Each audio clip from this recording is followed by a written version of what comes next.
আজ থেকে শুরু হলো উচ্চ মাধ্যমিক পরীক্ষা। কোচবিহার জেলায় এবার মোট পরীক্ষার্থীর সংখ্যা ৩১,১৮৩ জন। তাদের মধ্যে ছাত্র সংখ্যা ১৩,৬৪৩ জন এবং ছাত্রী রয়েছে ১৮,৩৪০ জন। পরীক্ষার জন্য মোট ভেন্যু রয়েছে ১৬০টি। মোট ২৮টি সেন্টার রয়েছে। পরীক্ষার প্রথম দিন কড়া নিরাপত্তার মধ্যে শান্তিপূর্ণভাবেই শুরু হয় পরীক্ষা। এবার উচ্চ মাধ্যমিক পরীক্ষার নিরাপত্তার জন্য নতুন কিছু পদ্ধতি অবলম্বন করা হয়েছে।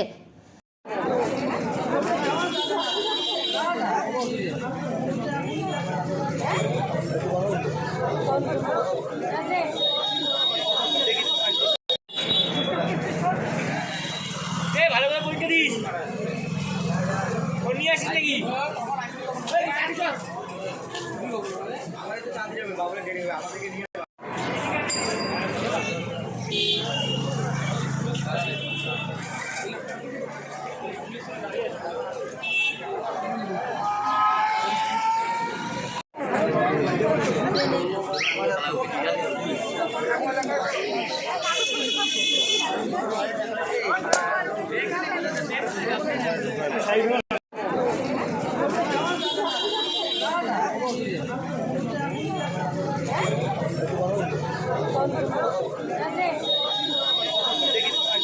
তো চেক করতে পারতেছিল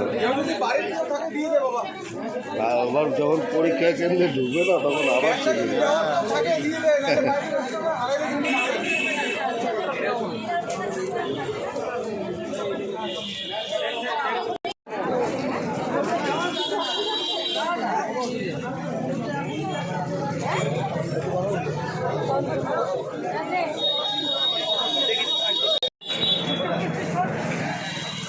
ভালো করে পরীক্ষা দিস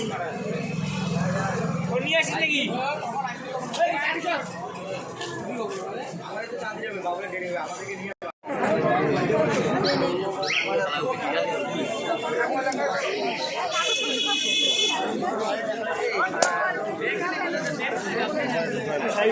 তো চেক করতে পারতেছিল আবার যখন পরীক্ষা কেন্দ্রে ঢুকবে না তখন আবার চেক